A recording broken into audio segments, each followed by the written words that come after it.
Hello বন্ধুরা, আজকে চলে এসেছি আবার নতুন একটা ভিডিও নিয়ে। টিফিন বক্সে লাঞ্চ। তো দেখা যাক আজকের লাঞ্চ বক্সে কী আছে। এই সাদা ভাত, তার সঙ্গে এই ডাল। আজকে ডাল আর ভাত। বাজারে তেমন কোনো সেরকম মাছ পাওয়া যাচ্ছে না, তো গরম পড়তে না পড়তে বাজারে মাছের অভাব দেখা দিয়েছে।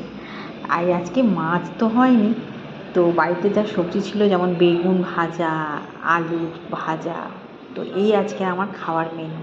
তো চলো স্টার্ট করা যাক। এই যে ডাল ঢাললাম,